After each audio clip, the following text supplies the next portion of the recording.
Okay. Okay, recording in progress. As they say, this is being recorded. A couple just housekeeping. Please introduce yourself when making comments, and please keep your mics muted until the chair recognizes you. Roll call. Ms. Taylor. Good morning, Mr. Chair. For Morning. Broward Metropolitan Planning Organization, I have Chair Beamfer. For Palm Beach TPA, Transportation Planning Agency, Chelsea Reed, Vice Here. Chair Chelsea Your Reed. mic's really low. Yeah, it's hard to hear you. Okay, I'll bring it a little closer. Is that better? Yeah. Awesome. And then for Miami-Dade Transportation Planning Organization, Mayor Chelsea Flocka. Awesome. Chair, you have a quorum. All right. With that, I will take a motion to approve the agenda. Oops. Goodness. Here we go. So moved. So moved. We have a motion and a second. All those in favor? Aye. Okay. That passes unanimously. Approval of the minutes. I'll take a motion. Motion to approve.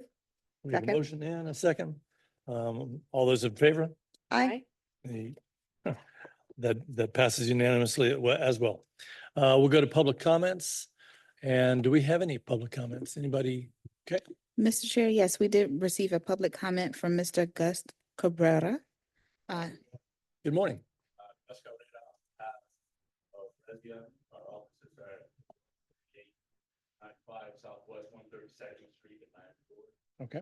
We are builders who are developing a transit-oriented community on the Palmetto Metro Station in Miami-Dade.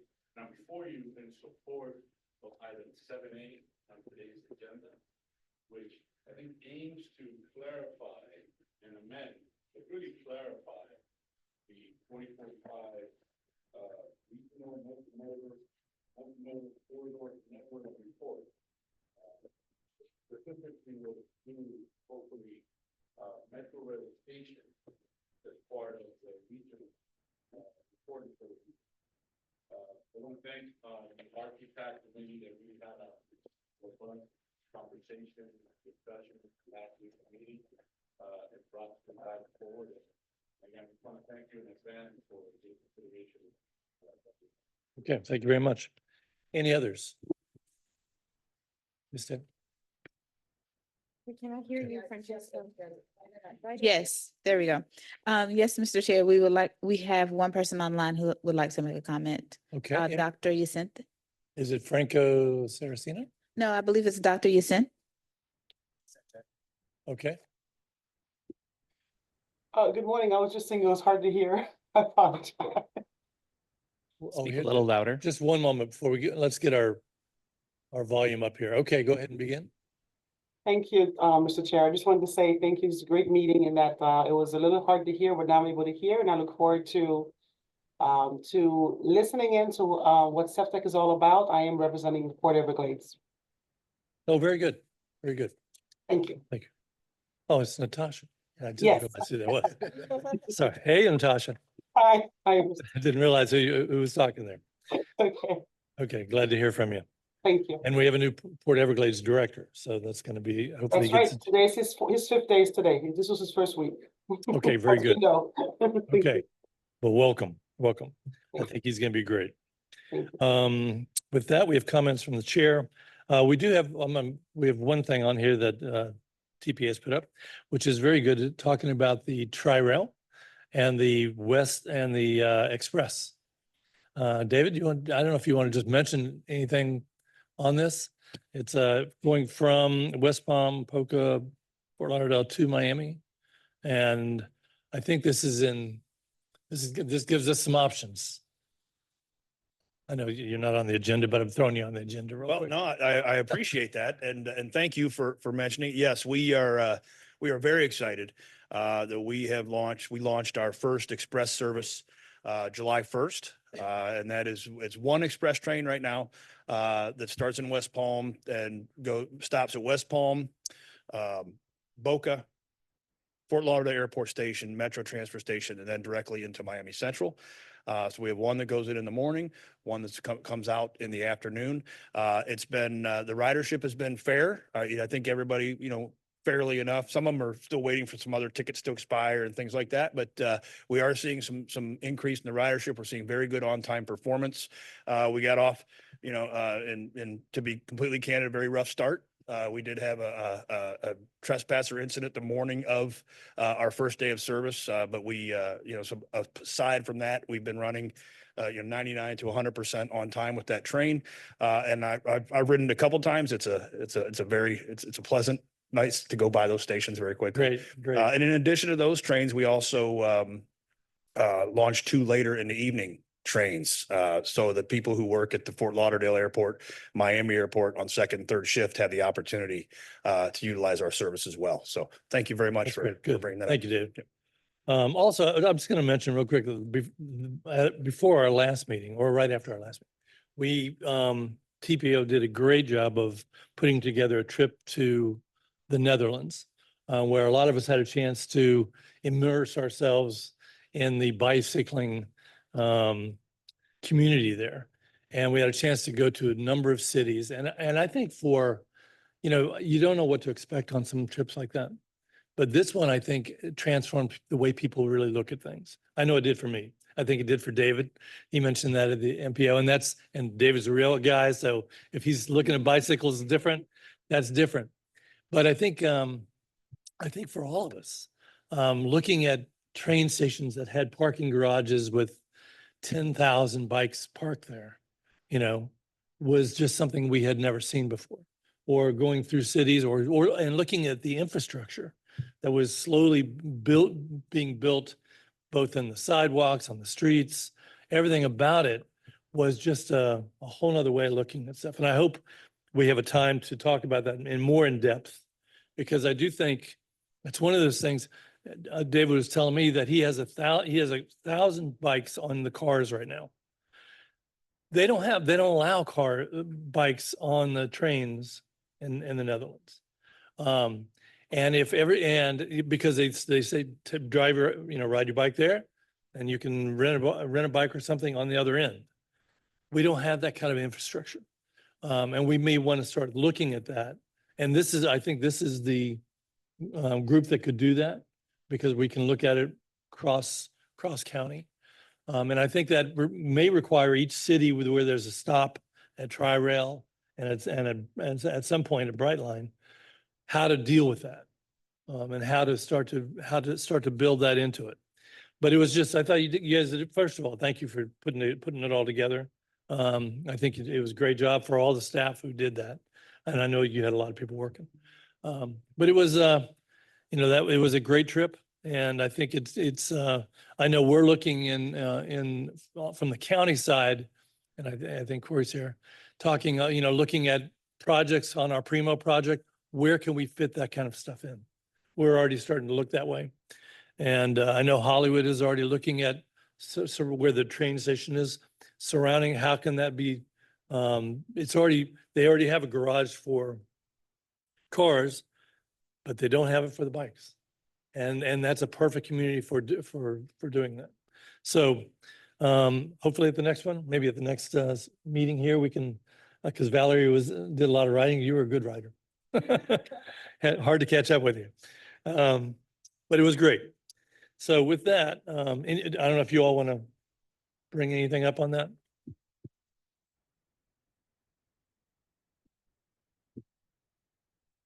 There you go.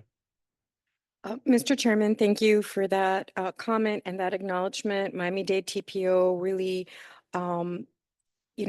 took this on as a very serious topic. The state of Florida is the #1 state in the nation with the highest statistic of bicycle fatalities and injuries. That is not a list that we want to be on. And so not just Miami-Dade TPO, but it's really our entire region. Greg and Valerie and I have really taken this on head on by focusing our Safe Street Summit, which was started by Broward MPO. And when I started my position, I reached out to Greg and pitched can we turn it into a regional summit? And he said, yes. And so you may recall our last summit was all about bicycle safety and pedestrian. And we broke records in terms of the amount of industry people that came and the sponsorship. People want this issue resolved.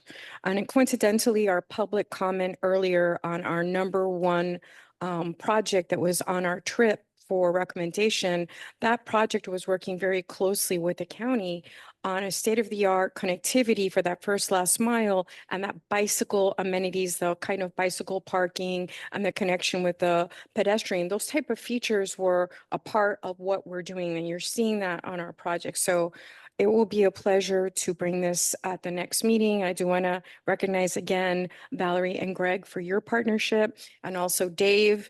This was a regional multi-agency peer exchange led by Chairman Bovo, TPO, and really, I feel like it made an impact. So we have a lot of next steps and exciting updates. So we'll put it on the next agenda, Mr. Chairman. That'd be Thank great. you. That'd be great. Valerie? Thank you. I just wanted to kind of piggyback on that and say thank you so much, Eileen, and Miami-Dade TPO staff and team for organizing this this bike immersion experience, and that we were able to go. Unfortunately, Chair Reed had a conflict. She was inaugurated as the president of the League of Cities here in Palm Beach County on that same date, but we got to bring two of our executive committee members, one who hadn't rode a bike in many years, and she got to ride a bike and has since rode a bike since we got back. And our other board member actually got a e-bike as soon as we got back, but it was really eye-opening and transformational. And we're very excited about next steps and potentially doing something similar next year. And also, as part of this, looking at what Broward and Miami-Dade are doing and in partnership with SFRTA, we actually, in front of you, we have and at the front desk, we have our 2024 fiscal year 2024 annual report. We just started fiscal year 2025, so we do it on a fiscal year.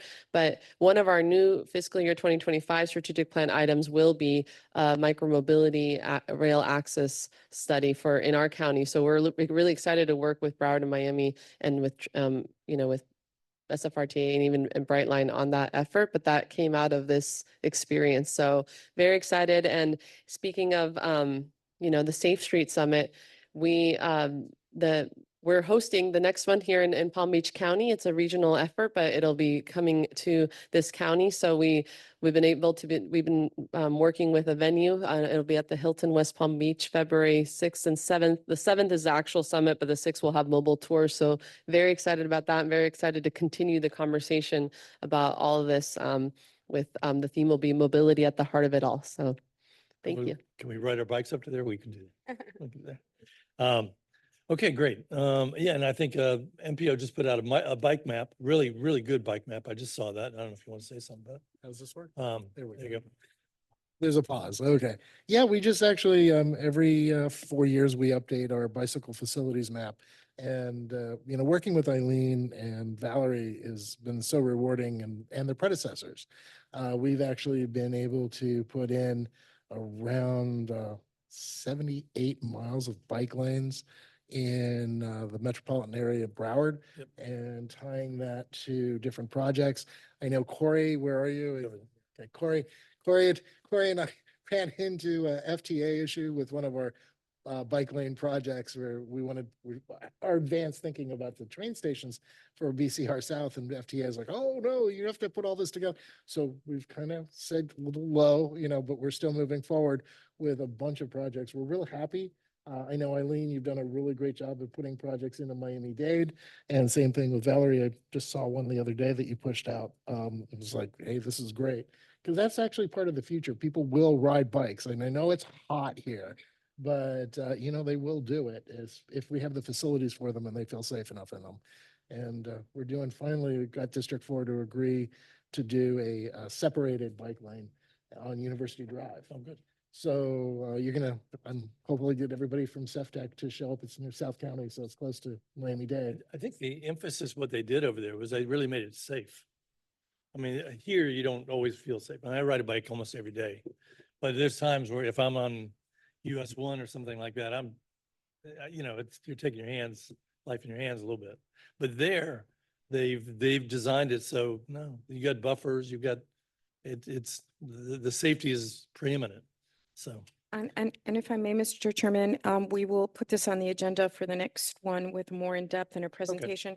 But just to let everyone know, the number one takeaway and the peer exchange was with the Dutch Cycling Embassy. So their mission is to provide expertise and as much as possible to cities and really countries around the world to share their expertise because they're really very advanced in terms of bicycle infrastructure.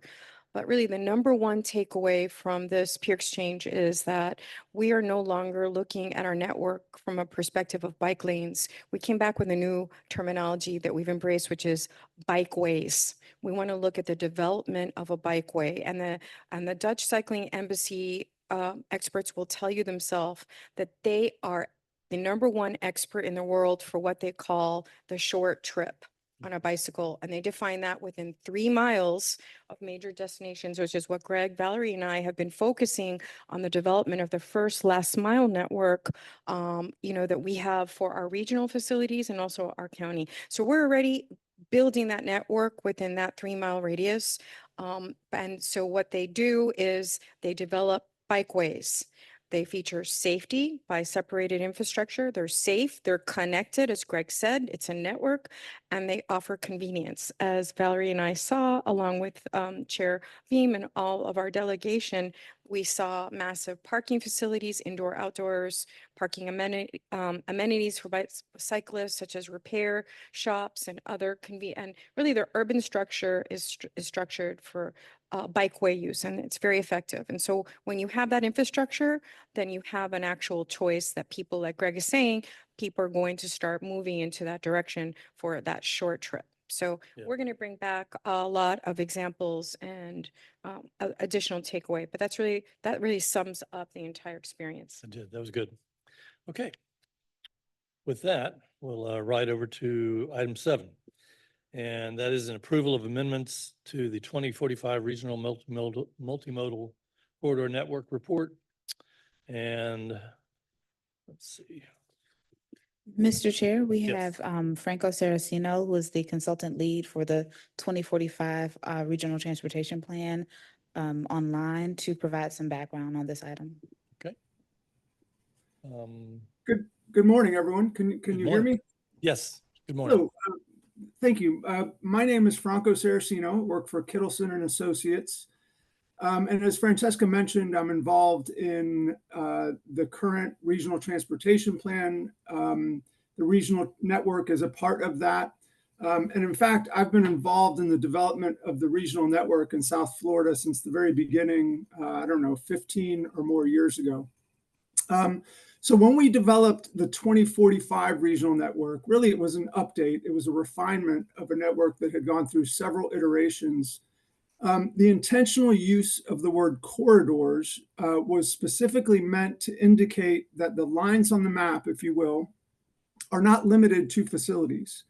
Rather, those lines represent a broad definition of the facility or corridor to include everything within the public right-of-way for that facility. Regarding the active rail lines criterion, which was added to the 2045 network relative to previous versions, the RTAC discussed the issue of whether stations would be included and determined after deliberation that in fact they would. Again, using the broad definition of the word corridor. This is reflected in the refined network criteria section of the regional network tech memo for 2045, which states that the active rail line criterion includes all passenger rail stations associated with those lines. Furthermore, there are precedents for the allocation of trip funding to station improvements, an example of which is the US 1 busway or South Corridor in Miami-Dade County, which did use trip funds for station improvements. So the intent of the regional network definition, again, as well as the precedent, I would say support the eligibility of trip funding for transit station improvements on the regional network. So I believe that the intent of this action item is simply to make that criterion in the memo more explicit, ensuring that the original intent of the committee and this board is properly reflected in the documentation. Okay. Happy to answer any questions if you have any.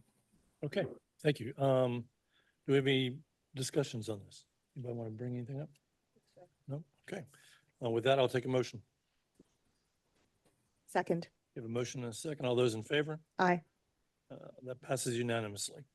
Okay, and I think that's important because we do want to be explicit on some of these, even though it may not have been explicit before, but we do want everybody to understand that those rail stations are included on there. That's for, we're going to need it in Broward as well as Miami and Palm Beach. So I know that right now, Miami-Dade needs this now. And if I Okay. may, Mr. Sure, Chairman, if sure. I can request, I would like to read into the record to make it very clear what was just voted, Sure. which is a refinement of the language that was already adopted. Your mic. I'm sorry, this. Oh, wait, You I got it, you got think it. I got it. Okay. Yes. All right. What was just approved is a refinement of language to what was already adopted in the 2045 regional plan. So what was adopted was as follows: the definition of active rail lines.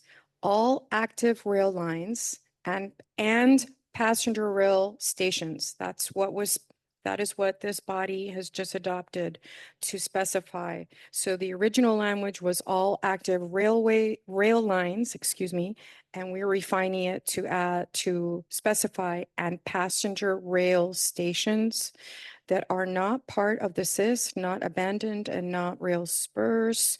And then we're adding the word all to bright line stations.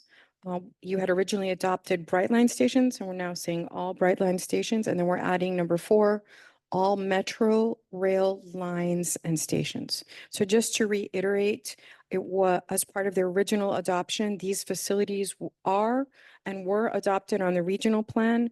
And it's just clarifying language that if there's a rail facility, the stations are included.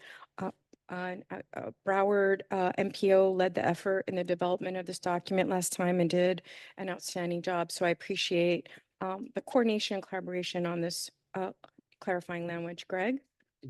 And it just came to me, so I apologize in advance. Should it be all and planned? Because that way we don't ever have to go through this again. That's a good idea. Greg, Apologize. Yeah. Greg, are you suggesting all and planned passenger rail stations? At the pleasure of the board, I concur with Greg. I'll make a motion to amend our previous motion to Yes. add Very the good. word And planned. planned. We have a motion to amend what we just passed. We have a second. Second. We have a motion and a second. All those in favor? Aye. Aye. Okay, we're adding that for everybody's sake. Thank you. Very good idea, Yeah, good call. because there are a bunch planned. And David, just, so you know, it already says all tri-rail. So you're already covered. You're all covered. Okay, very good. With that, we're going to go to informational items. We have a couple of them. Yeah, thanks. Okay. First one has to do with 2050 Regional Transportation Plan and update. Ms. Taylor, you'll do a presentation? Yes, Mr. Chair, one Okay. moment, and I'll join you at the podium.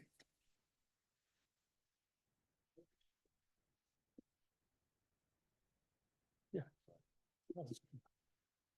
All right, good morning again. I join you again, Francesca Taylor, Miami-Dade TPO, wearing a different hat as the Regional Transportation Plan Manager for 2050. I stand as one person, but really represent the regional effort of Miami-Dade Transportation Planning Organization, as well as Broward MPO and Palm Beach TPA. So a quick overview of where we are with the 2050 RTP. Today, I'm just going to give you a highlight of our schedule and coordination, our revenue and finance section, our scenario development and analysis, and then some model support details. Again, we are aiming for adoption of this plan in the summer of 2025.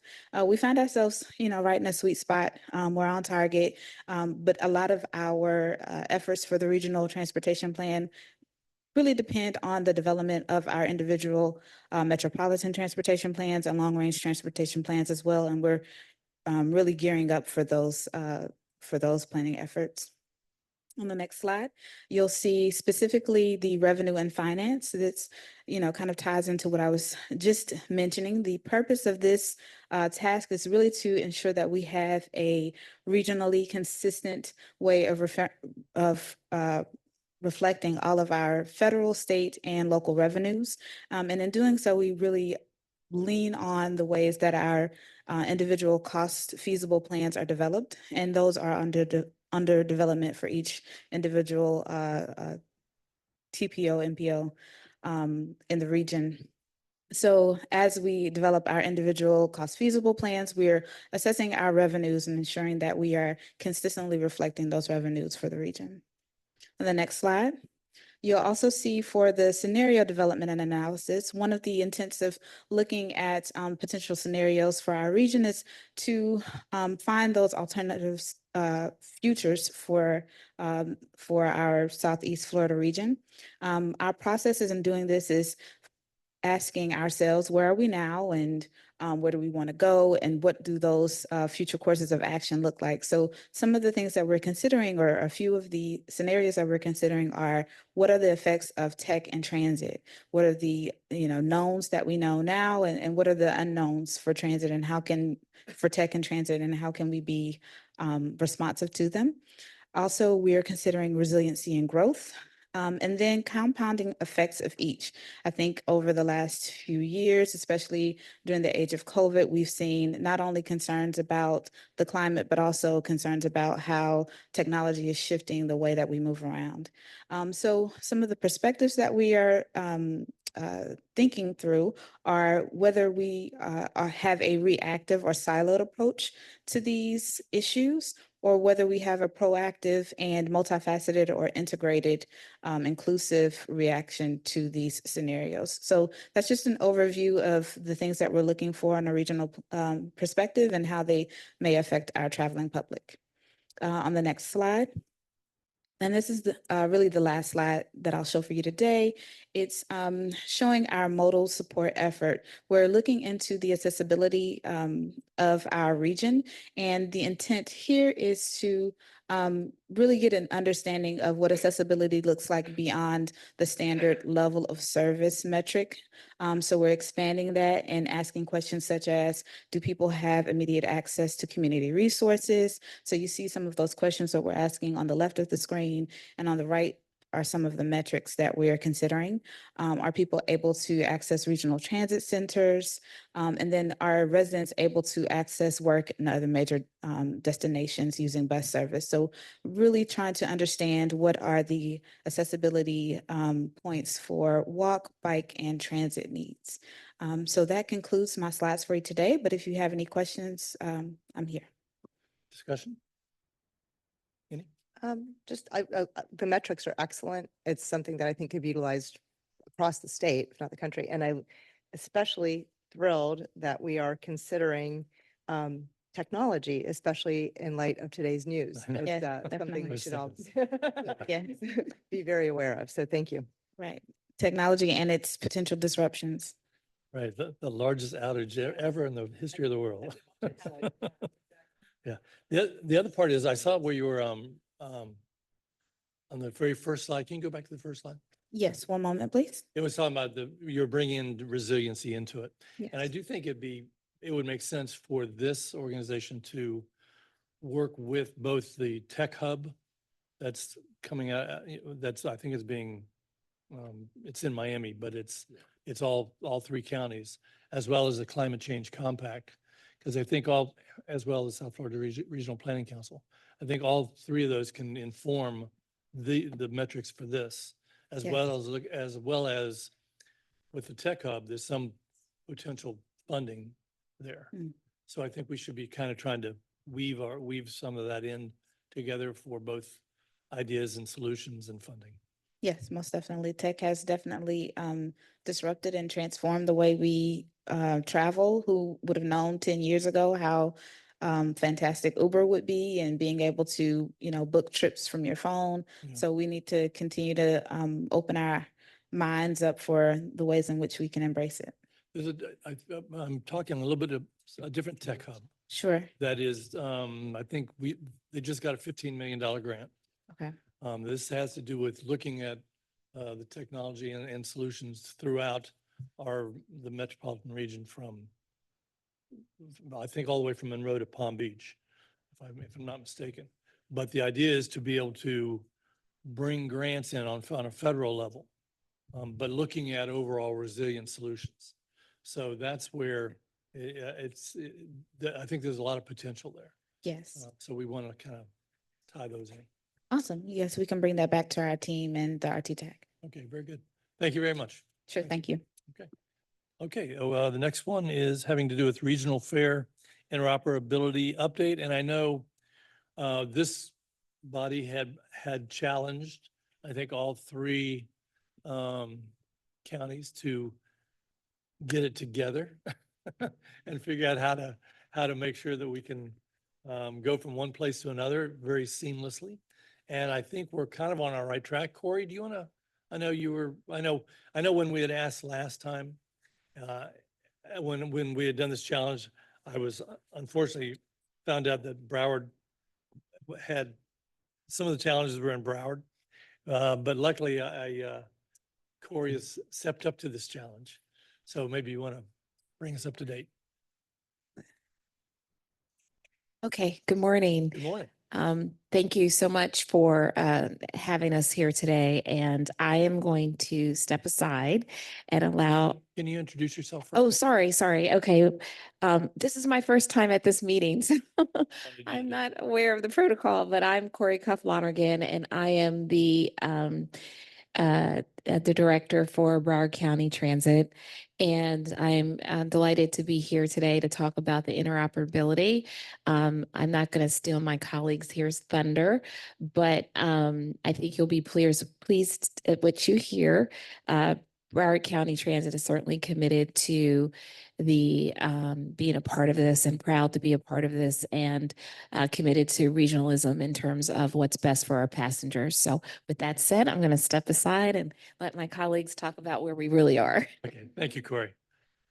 Good morning. Good morning. My name is Lee Taylor. I'm a project manager with the South Florida Regional Transportation Authority. Thanks for having us here. Let me tell you a little about the project. I was asked to do an update, but as I've never presented to this organization, I thought I'd start with a little background on where we started with this project. Excellent work. I feel like Alan Sherman. Am I the only one old enough to remember Alan Sherman? No. Slide. Okay.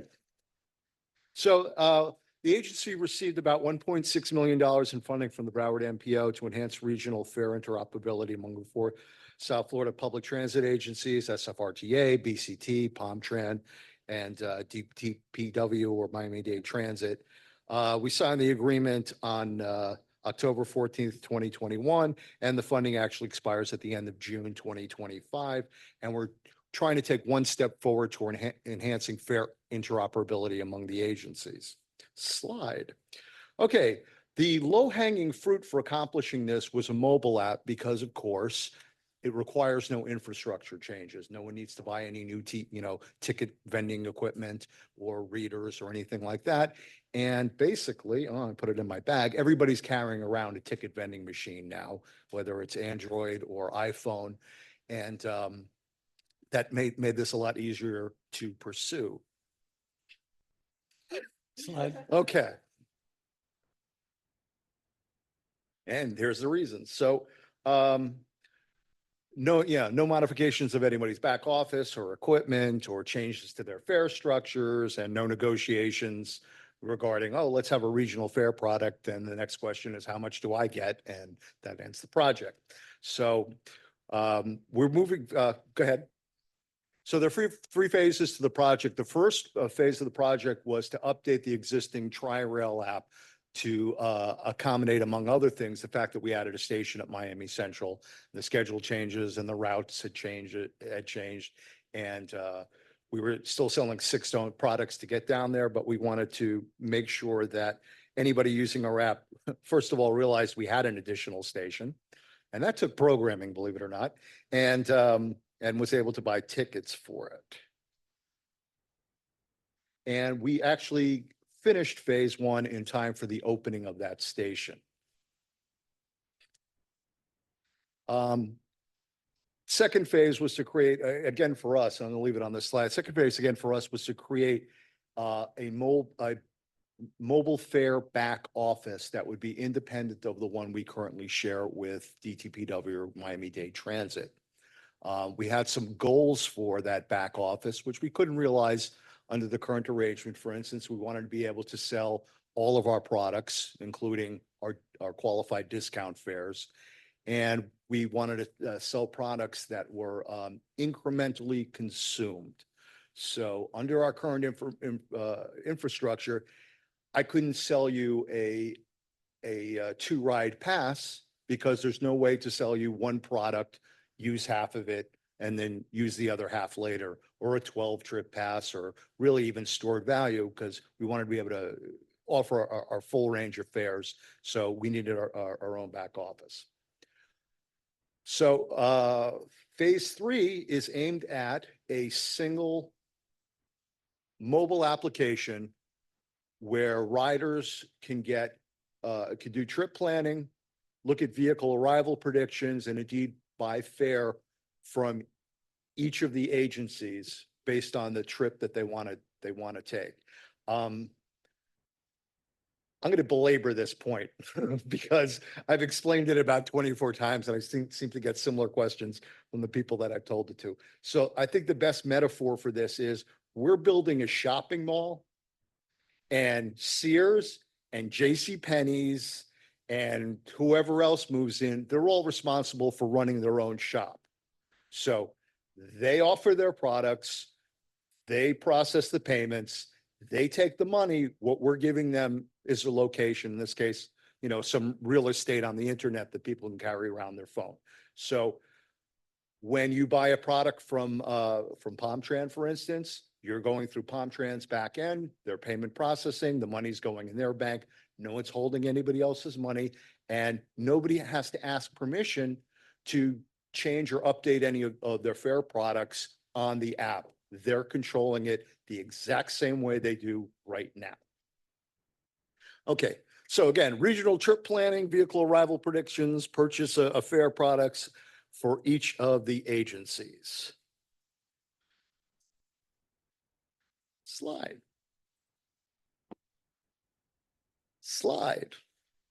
All right, I'm going to skip past the technical weeds here. Slide. Okay, here's your update. Each of the agencies that are participating in this are going to go through these 7 milestones.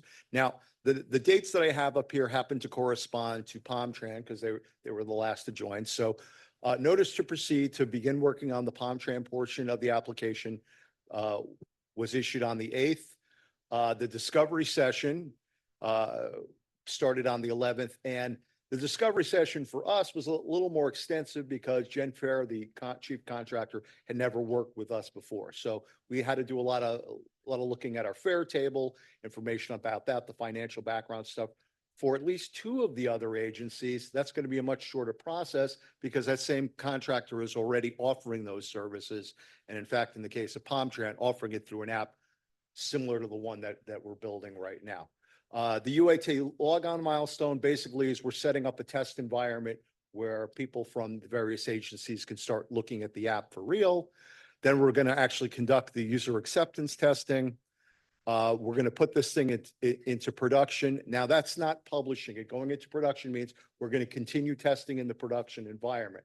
One of the things you can't do in the test environment is actually interact with real devices in the field because those real devices are not connected to the testing environment.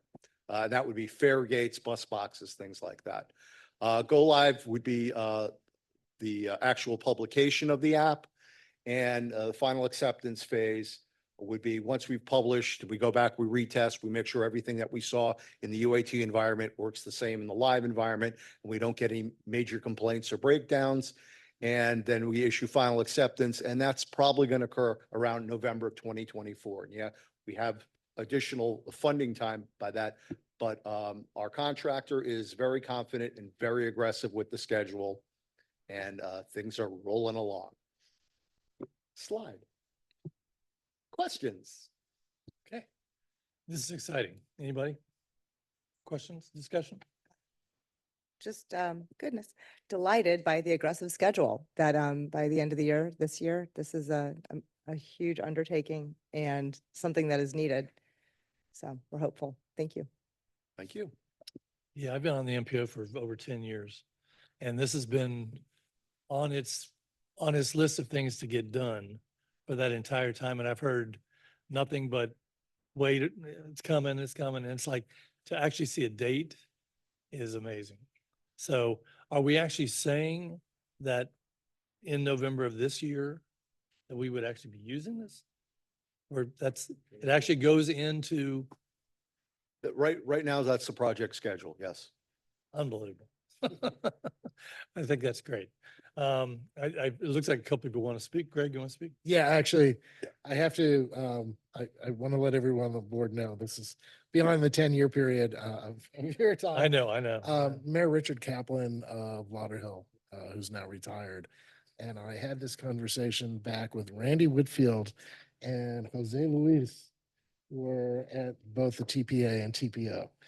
And it has been an amazing journey. And I'd like to personally thank Corey. Yep. Because when she came on board, she goes, of course we can do this. And that makes it a lot easier when you have willing partners. I'd like to thank both TPO and TPA because you've hung on all along to make this happen, because it's a long time ago. And while it's an aggressive schedule, now it's just awesome. And handing this over to Dave Deck, I want to really kind of thank you as well, because you also married yourself to the transit agencies here, and we got rid of the back of the house conversation. And there was one other thing that happened, which I never understood. And it was, they got into this whole discussion of a unified rate or fare. And I'm like, stop that. This is just going from one thing to another. As a side note, I used to take Tri-Rail from here in West Palm Beach down to Broward County Government Center. And I would actually take a Palm Tran vehicle to the Tri-Rail station. And then from Broward Station, I would take BCT bus. So I had 3 different fares going on. And I always thought to myself, well, this is crazy. Why can't I just go from one to another? And that's before there were apps. So long time ago.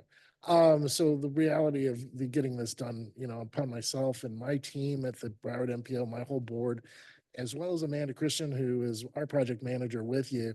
Thank you. Really, really honestly, thank you. It's just, I can actually say we got something done. I know. Dave? Well, I'm going to echo that because, when I first learned of this project, and you heard of, some certain resistance or, things going on. But leadership of Corey, Clinton, and then Todd, Palm Tran, Euless, this is something that is very easy to get lost in bureaucracy.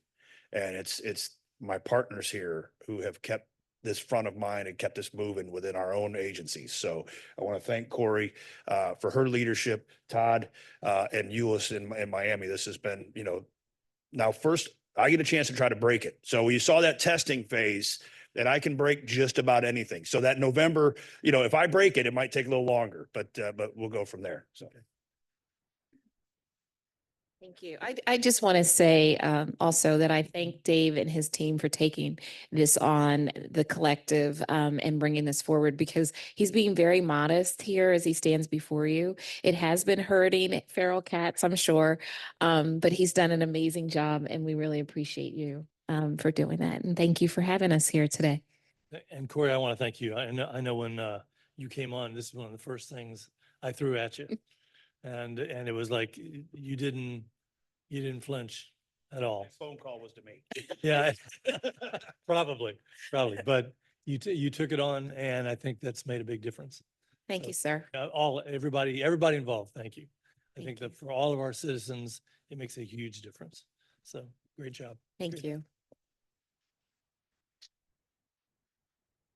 Mr. Chair, we had one comment online from Okay. Paul Flavian. Okay.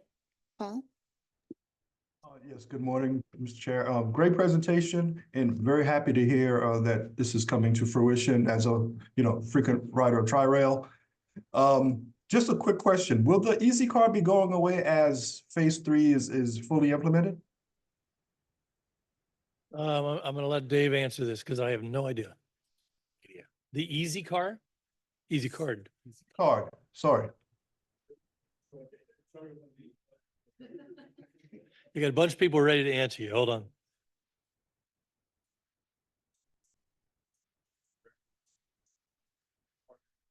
Your mic is muted. No, I'm here. Oh, All right, start again, start again. I'm gonna start again. It's a long title, right? I know, do it again, do it again. My name is Carlos Cruz Casas. I'm the Assistant Director and Chief Innovation Officer for the Department of Transportation and Public Works in Miami-Dade County. The question was about the Easy Car program, right? And I think when we talk about interoperability, we are great partners. We're going to be working on the Tri-Rail, basically the regional mobile application, but at the same time, we have physical cards. As you know, that has been our, Achilles heel for the longest time. And the reason is that the Easy Card to date is what is called a closed loop card, a card-based system that the logic resides there. And if you don't have the same equipment on Broward County or in Palm Beach, you're not going to be able to read it. Currently, Miami-Dade County is actually moving away from that closed loop card into an open loop system. We're already retained, basically engaged with a company to basically provide new ticket vending machines, new fare gates and fare boxes with an open loop system. An open loop system includes basically allows for account-based ticketing and use any card, any means, your wearables, your debit card, credit cards, and a new system that can be across. I believe the other agencies also are moving into open loop system, which allow for interoperability moving forward. So, Keep yes, sir. going, I'm sorry. And so we're really acquired that technology, if you will, when we take it to the board. And now we're taking a replacement of our current Next Fair program, which is the back office technology for Cubic or Miami-Dade County that currently supports SFRT and Tri-Rail to introduce a new again, state-of-the-art system that allows for account-based ticketing. All those elements are going to make this initial effort a lot more, scalable and be able to transact across the South Florida region. So to answer Paul's question.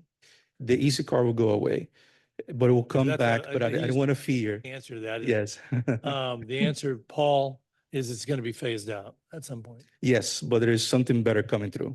There's something even better coming. Okay? Thank you. Thank you. Thank you. Paul, I hope that answers your question. It does, Thank you Mr. Chair. Thank you. Okay. And with that, we'll go to the next item. It has to do with the US 27 freight rail discussion. And I'm bringing this up for a couple of reasons. I think it's something that this board should explore. It doesn't mean we do it, but we should be exploring it anyway, for a couple of reasons. A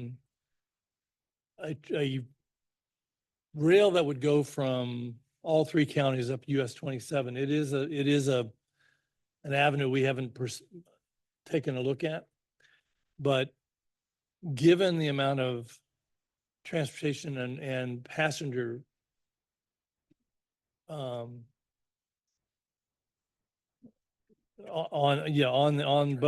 traffic, thank you.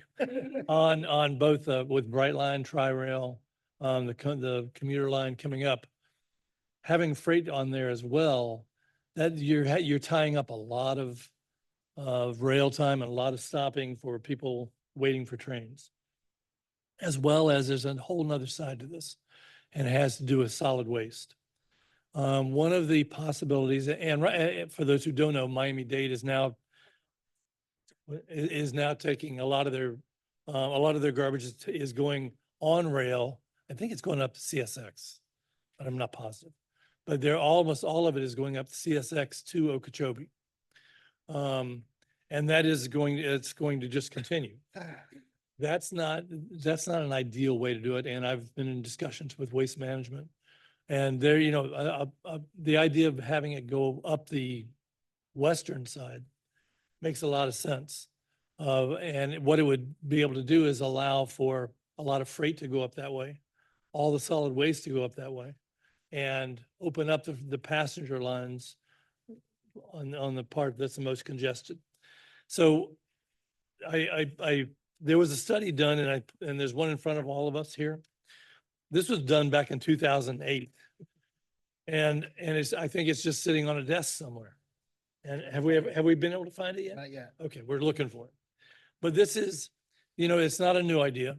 It's been around. And there was already a lot of work done. Somewhere there's an entire study, if we can find it. So first of all, I want to find that and then see how we can look at that, update it, and see what it would take. I don't even know where to start on this. I'll be honest. I don't know if you're starting from DOT, from the state, and that's what I would like for our staff to be able to take a look at. Where do we initiate this? South Florida Regional Planning Council is asking the same thing. So we're kind of throwing it out there in numerous different places to just take a look. And I don't know if anybody wants to weigh in on this a little bit. Do you want to go first? No. All right. Elections Well, first. oh, okay, lovely. I will say, I think this has been a plan since 1920, Okay. honestly. This is actually when the railways were imagined for our state. Okay. The 20s and 30s, they talked about this because they saw this as the proper corridor for exactly what you're talking about. And what I will say is I do know, and I was just trying to pull it up on my email, Treasure Coast Regional Planning Council did do a presentation on this forever ago as well. And I was able to access that study, which I'm happy to share. And has everyone had time to review this? Do we want to talk about it itself before we talk about? You mean what we can do? this? Yeah, the document Sure, or, sure. because I have some thoughts about what next steps could be, Okay, but I so, want to yeah. make sure everybody is on board. Are you good with that? Okay. Sure. Oh, okay. So I Start it think, off. honestly, I think the next step is to go to DOT, and we need a PD&E study, right? And if we can do that, then we have something to go forward with, but it has to, because this could be a real reality. I don't know how else to say it. This is something that, when you look at cost benefit ratio, when you look at any way you want to try to carve it up, there isn't a lot that could go badly, right? In the previous studies, there were no fatal flaws. It would make life safer for people. And I think that's what we're all trying to do, number one, no matter what. And it also, we're sitting here talking about access for commuter rail, and this would also allow that to open up even more. So that's kind of what I saw when I went through it. Thinking of commuter rail on US 27? No, to get it onto US 27 and off of our current railway system to some extent, right? So if we have, Greg's nodding, so go ahead. All right. You mean to get freight onto US? Yeah. Yes. Yes, Freight in the garbage. yes. Because garbage, it's an astronomical amount of garbage we create between Miami-Dade and Broward. 10 million tons. Yeah. And the whole idea of all of it rumbling down, the Dixie Highway corridor or even the FEC corridor or CSX corridor. I mean, the rock trains, it just puts it to shame. Okay. All right, thanks. So, that line wasn't on. Thank you. So the whole idea of that amount of garbage, and when Commissioner for Vice Mayor came up and said, hey, we have this issue, I was just like, oh, hey, we have this study. And I remember Kim Delaney actually did the presentation for you all up in Treasure Coast. Many of us were involved with this. I was too back in the day. Natasha, who's online, Port Everglades, was concerned because that's their venue going in for freight coming out, and doesn't necessarily make a lot of sense for freight to go south and west and north again. So, there's some nuances we got to work on. Yep. But the bigger picture is this is a concerted effort. If we want to go forward and program a PD&E with FDOT, Lois, I'm sorry, Lois, are you the only DOT person here today?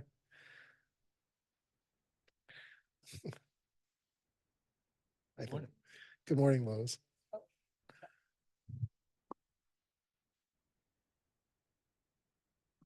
Here you go.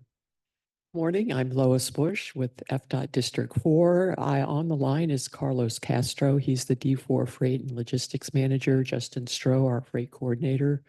Ken Jeffries, District 6. So they're on the line. This is great news.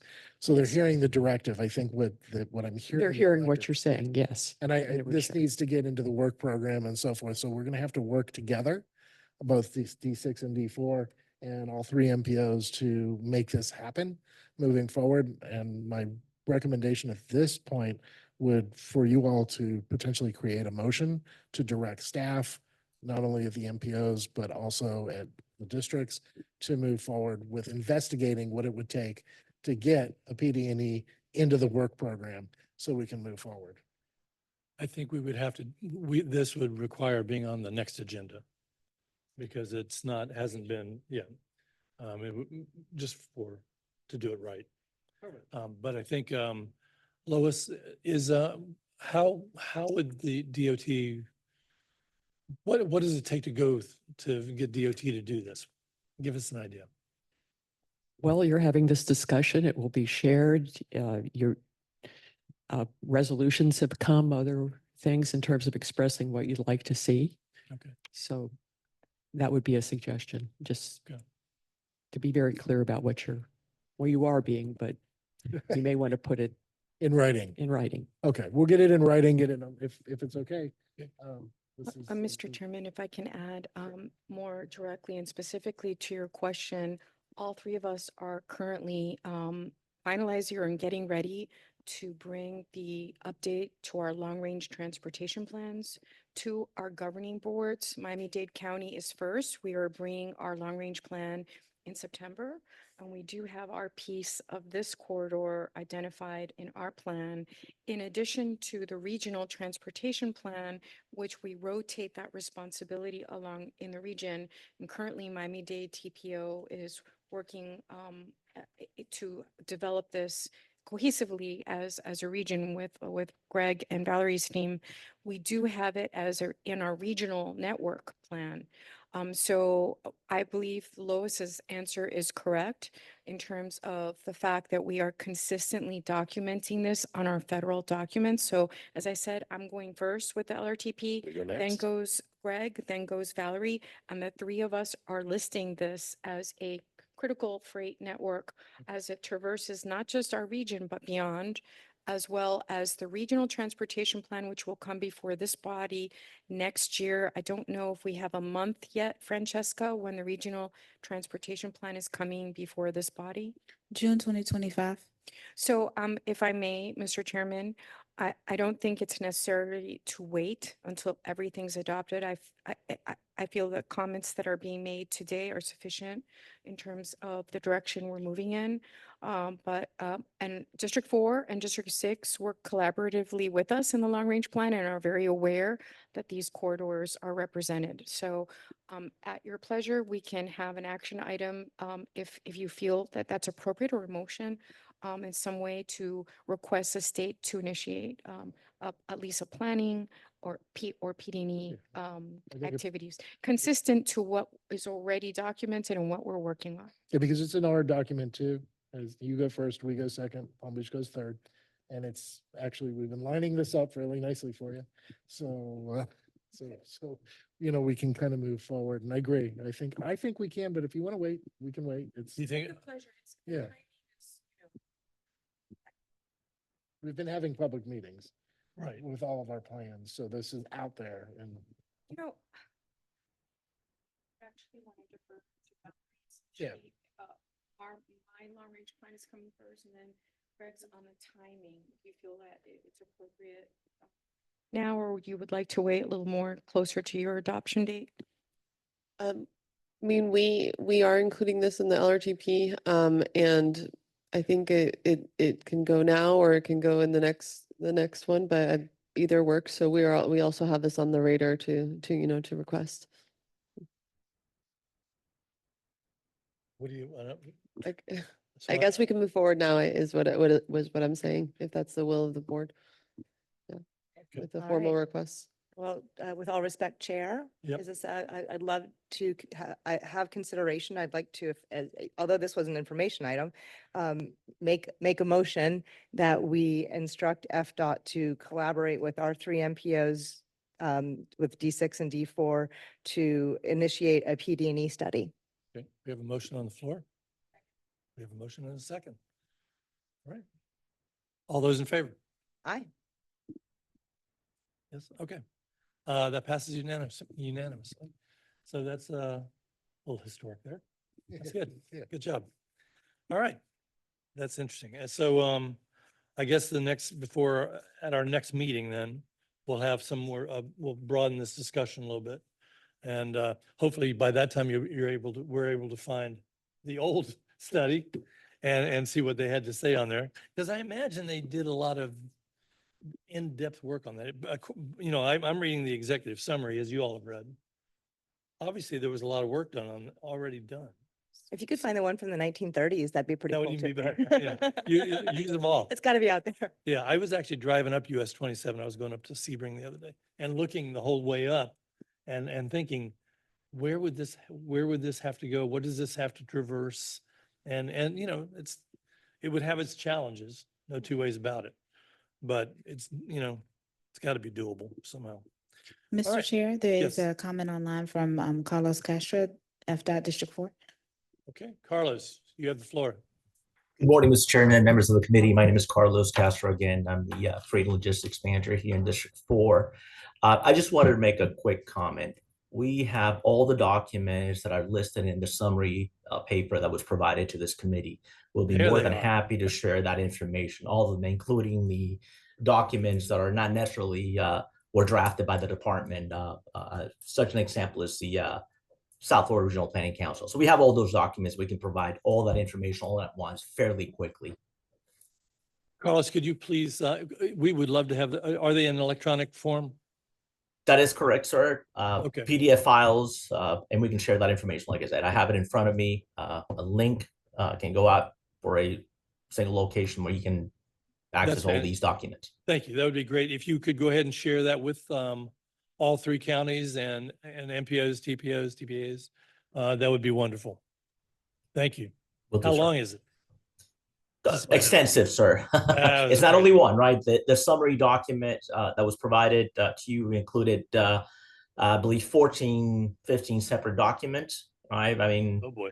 Extensive information that goes back to 2008 all the way to, more recently, 2023. So it's quite a lot of information out there. Okay. All right. Well, thank you. Thank you for calling in on this. And again, if you could please send that to us, that's a good starting point for us, and we'll go from there. Okay. Mr. Chair, an additional comment, Ken Jeffries, District 4. I'm sorry, District 6, FDOT. Okay. Ken, you have the Good floor. morning. Good This is morning. Ken Jeffries, Mr. Chairperson and the board. Recommendation would be that these be in the LOPP for all of your MPOs, list of priority projects, and that, if for something like this to proceed, if the department were to advertise, then these 3 projects would have to be in your approved long-range plans. So just to try to manage expectations about how quickly something like this could happen. So that's, we would need to see those first. We were hoping to get it for Christmas. Is that too soon? And, Mr. Chairman, can I ask a clarifying question to Ken Jeffries? Thank you, Ken, for your comment.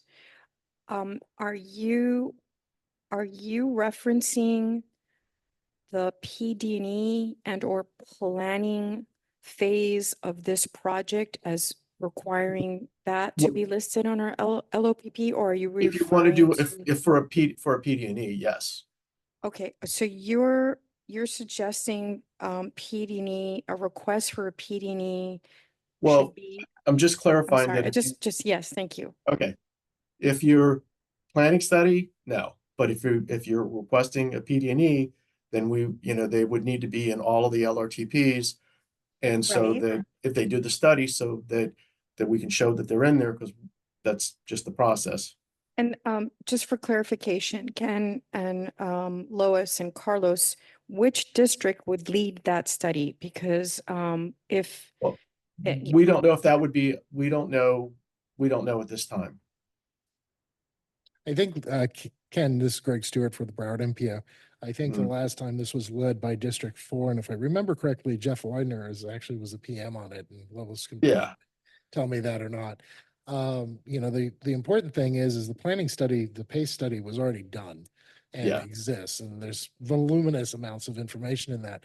So, I think doing another planning study, I mean, we can do planning forever and never get anything done. Or we can choose to move forward with a PD&E, so actually there's an action that would happen at the end of that. My only concern is the LOPP. We've already gone forward with that, and we have this in our MTPs or RTPs, whatever you want to call it. And why couldn't the department move forward with good faith, knowing that that's actually happening regardless of it being on another document? Well, we will want to see it in everyone's long-range transportation plan, approved transportation plan. Your 2050s. Unless it's in your 2045s. No, it's not, but it will Okay. be in all of our 2050s. Yeah. The other question is, can it just be updated as opposed to being totally rewritten? I mean, if there was already one done, then a simple update would expedite that tremendously.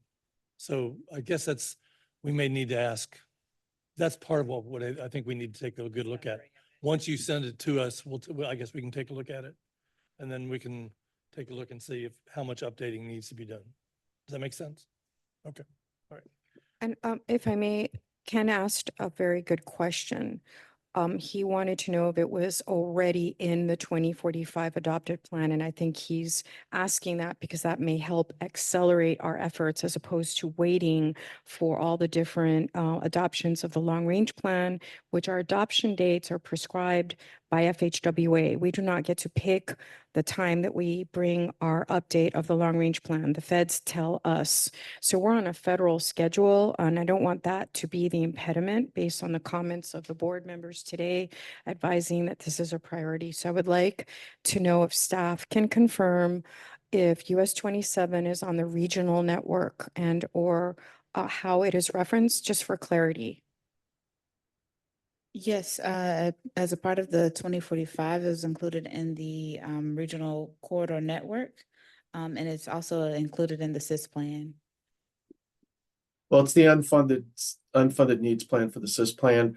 I believe, and I'll double check, but I think we would have to have it in the adopted each individual MPO's plan to get planning consistency. I don't. I agree with Ken. If it's federal, We're on And- that track, Ken. Yeah, Yeah. I know. And the other thing, as a suggestion, this could be a potentially, if you wanted to, a new proposed project that could be funded, well, potentially, or submitted for TRIP and SU somehow.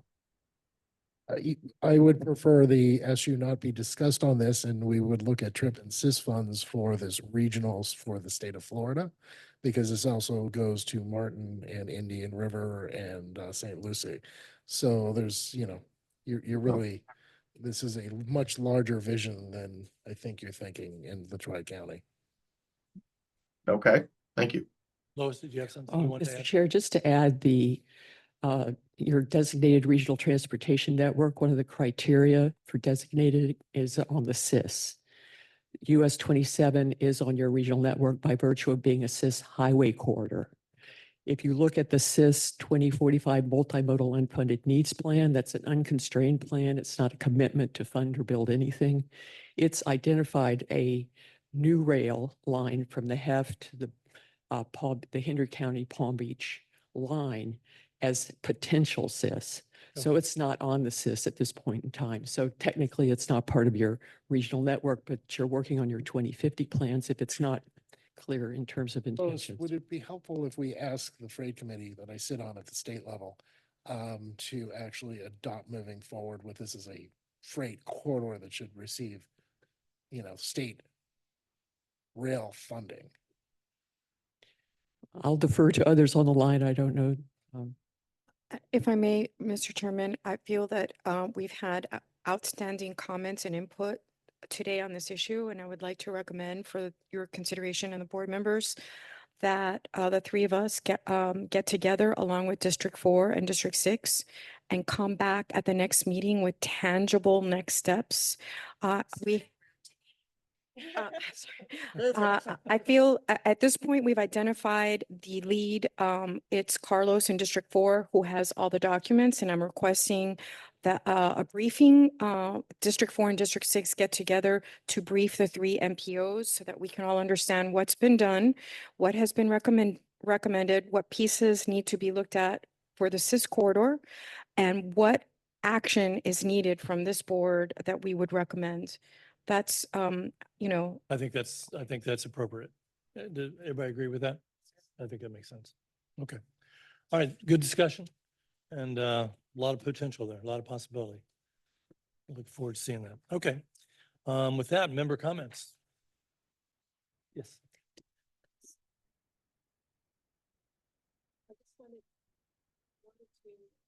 you're on. Okay, I don't know if you can hear me. Okay. All right. I just wanted to recognize, we didn't get a chance earlier, but I did invite our new executive director for Palm Tran to join us today to introduce himself. If you'd like to join us, Ivan.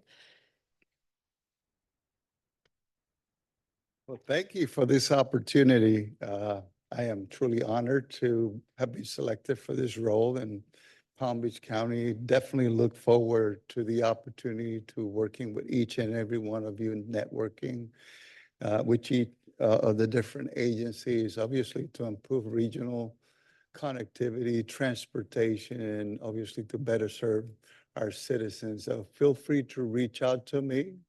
And I'm available and I will make myself available. Thank you again. I didn't catch your name. Ivan Maldonado. Maldonado. Very good. Welcome. Welcome. Thank you. Thank you. Okay, Appreciate great. Anything else? Mr. Chairman, there's something that I wanted to enter officially on the record. I just wanted to wish Valerie a very happy birthday. Oh, happy birthday. Maybe we can all just wish her happy birthday today. It's her birthday and she's here Yeah. working today, so Supposed to happy take those days birthday. off. It's my birthday eve. It's actually tomorrow, but thank you so Okay, much. you take tomorrow off. That's good. Okay, good. Thank you so much. I didn't get to comment on earlier, but it's really great to hear an update on the fair and exciting on the regional fair interoperability. And this is something that's been a federal finding for us now multiple times, and we don't have federal certifications every year. They're every 5 years. So we are very excited to see the progress on that and to have seen all of our regional partners here today. I know we have representatives from Miami-Dade County as well. And we got to hear from Carlos. I know Gabriella's in the crowd as well. But I know they've been working really hard on this, and it's been an ongoing effort now for over a decade. So it's exciting to see progress on that. So I'm not sure if there was anything else that wanted to be added about that effort from the other representatives that came today, but just wanted to recognize them in the room and thank them for coming. Okay, great. Anything else? Okay, with that, we are adjourned. Thank you, everybody, for being here and for contributions. I'm sorry. Oh, picture, okay. No, I had everything made.